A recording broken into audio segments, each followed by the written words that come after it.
तोहरा के गलती को दिहनी भारी का जान जाई मरद त तोहार आरती उतारी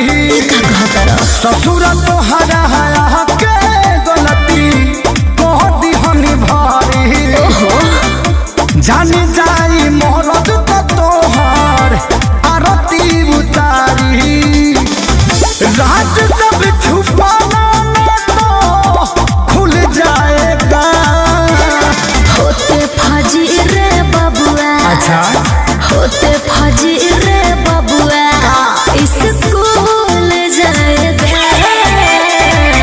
मर्द पिया कर साला भूल जाएगा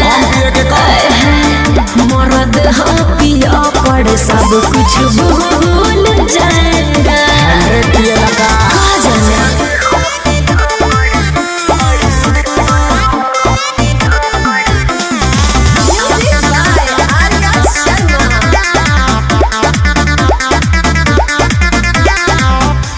जाना खिए जान कुछ तोहरा होखे बाती बन के न पाप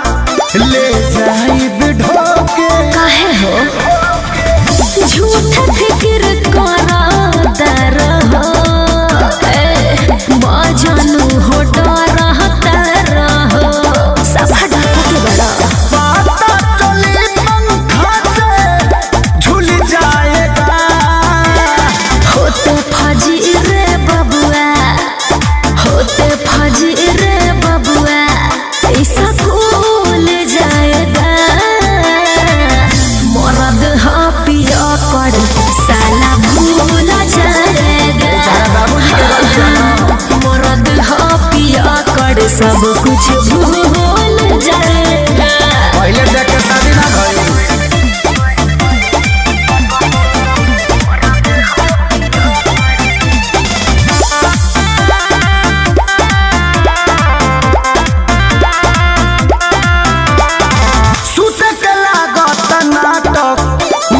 कइले होई अच्छा त होई कुल देखतौ कछैले होई हरना हो बड़ा आला बात खेसारी हो जगते अखिलेश तो देते गरी हो पानी में ढेरा डलबू घुल जाएगा होते फजी रे बबुआ होते फजी रे बबुआ ऐसा खुल जाएगा मर्द